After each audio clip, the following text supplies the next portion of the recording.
Aumento da segurança interna norte-americana. Os americanos que depois de 11 de setembro passaram a levar muito mais a sério as informações que recebem de possíveis ataques, porque 11 de setembro já deixou bem claro, já deixou bem evidente que poderia ter acontecido o ataque, poderia ter sido evitado.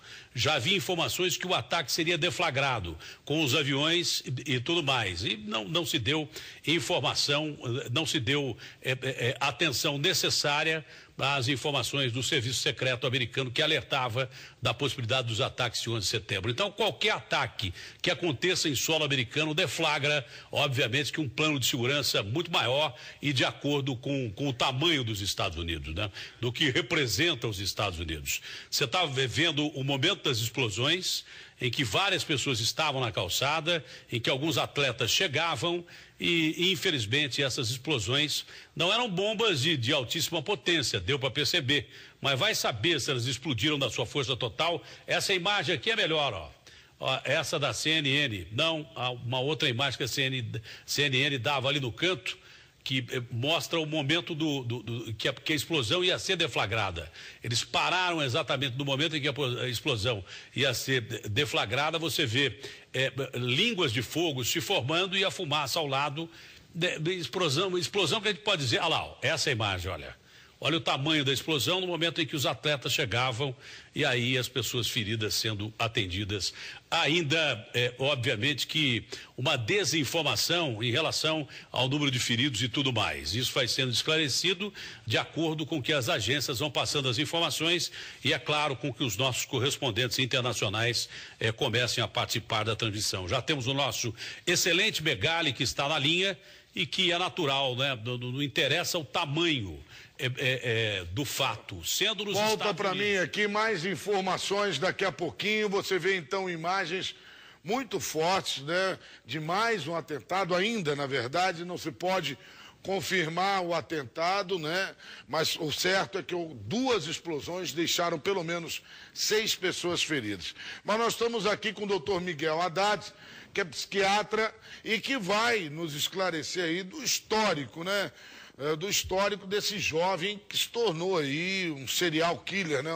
Um assassino em série, né, doutor? Pois é. Bom, o que chocou, nós tivemos então essas imagens da maratona de Boston, todos nós ficamos chocados, mas não mais do que a nossa comunidade, realidade aqui, aquele rapaz que matou 6 taxistas. Isso chocou talvez muito mais do que essas imagens da maratona. Não tenha dúvida disso. E na verdade, o que chocou mais é a frieza. Todos estamos conversando, falando a respeito dessa frieza, desse comportamento desse jovem.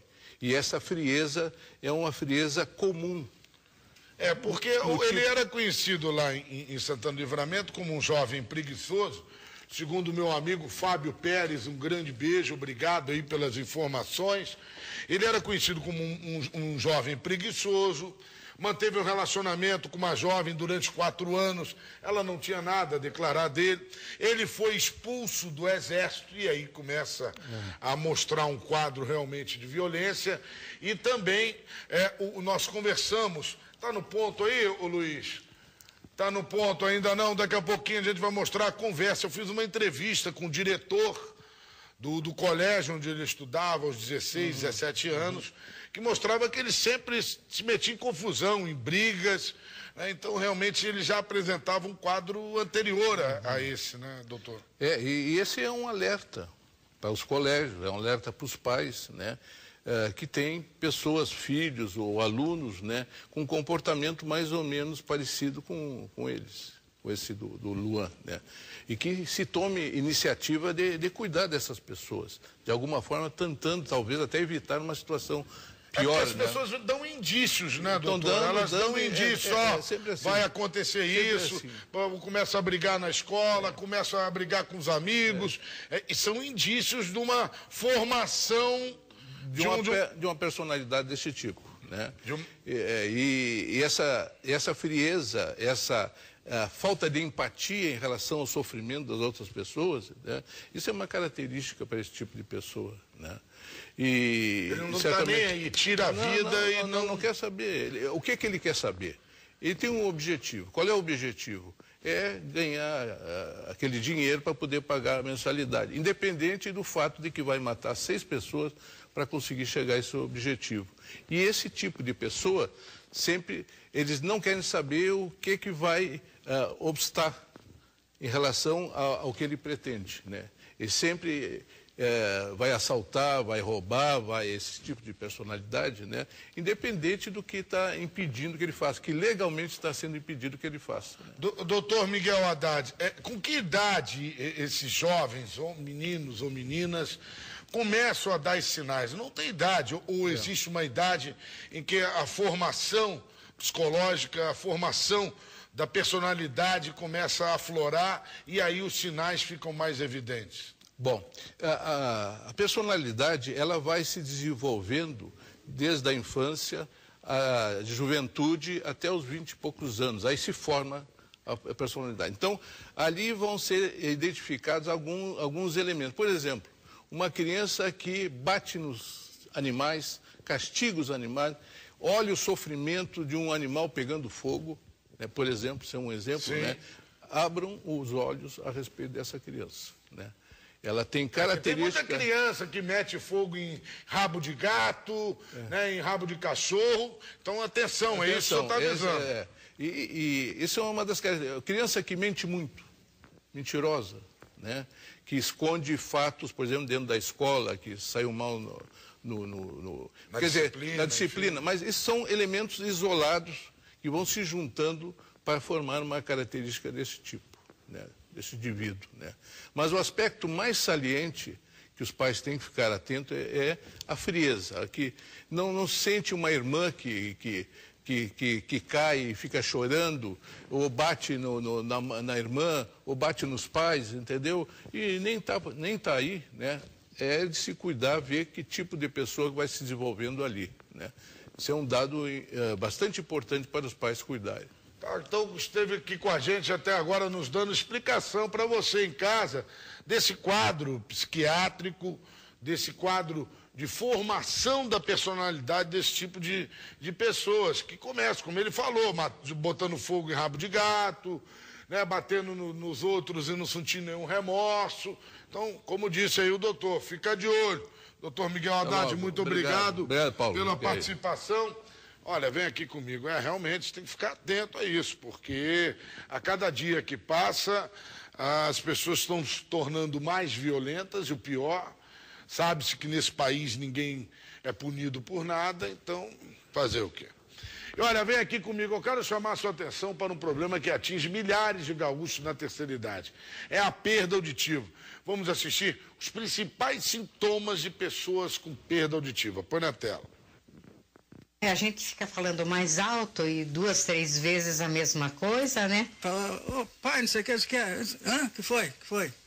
Já era o problema, né? Eu comecei a sentir um apitinho assim, um zumbido no ouvido. A gente não consegue, tá em grupo, aí tem que estar repetindo. E para saber qual é a solução desse problema, com vocês, doutor Abraão Vinogrão. Fala aí, doutor, boa tarde. Boa tarde, muito obrigado. Eu estava passando aqui perto, estava no hospital aqui perto e resolvi dar uma passada aqui e dar um recado para você. A pessoa que tem deficiência auditiva tem vergonha.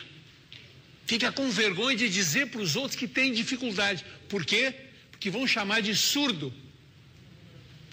Não é surdez, é diminuição da acuidade auditiva. Você tem esse problema? Não sabe se tem ou não tem? Eu vou lhe dar uma pista. Primeira, você pede para as pessoas repetirem na base do hã? O que é? Hã? Não entendi. Hã? O dia inteiro. Isso é constrangedor. Você fica constrangido também. Os seus filhos também ficam constrangidos e os seus amigos também ficam constrangidos. Eu vou lhe dar uma sugestão. Primeiro, anote esse telefone. Aí está ele. 3314-4433 de novo.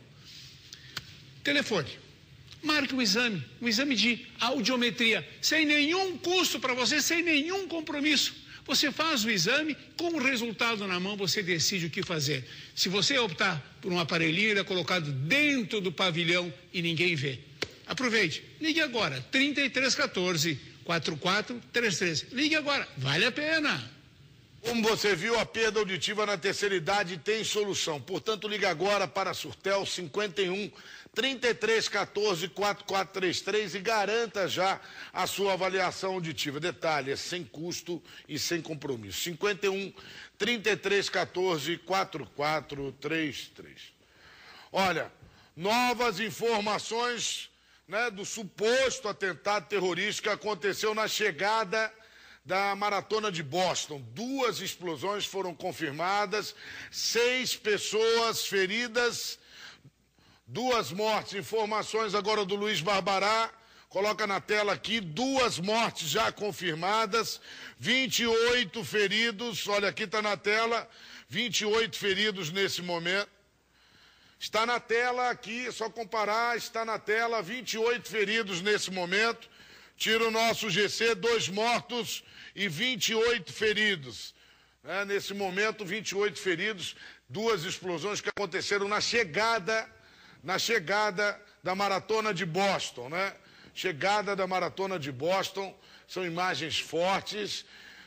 Todos nós queremos crer que possa ter sido um acidente, mas não está descartado atentado nesse momento. Vamos direto a São Paulo com informações de José Luiz da Atena. Olha as imagens, ó. Imagens na hora da explosão.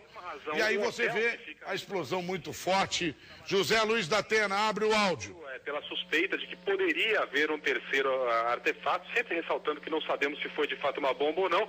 E é claro que todas as forças de segurança americanas estão em alerta em todo o país.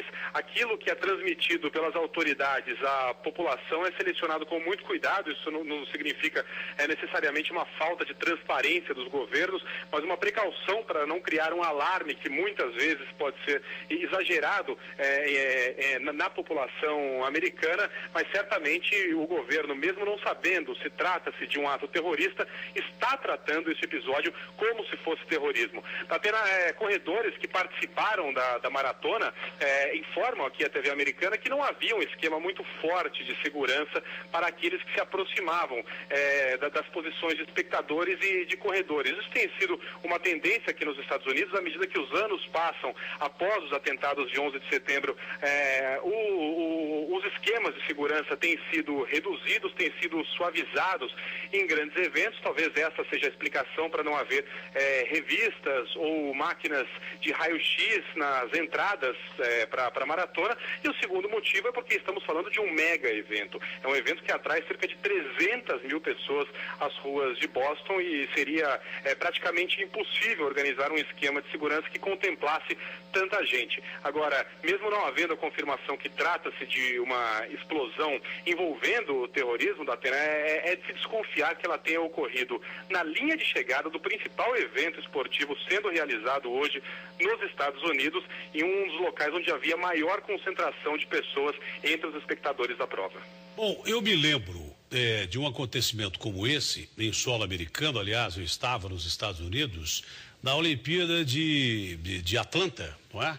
Onde estourou um artefato. Atena, volta aqui para mim. Obrigado, Atena. A gente volta a qualquer momento com mais informações dessas 2 explosões na chegada da Maratona de Boston. Sabe-se que existiam lá, né? Nós tínhamos corredores brasileiros na Maratona de Boston. Ainda não se tem informação oficial.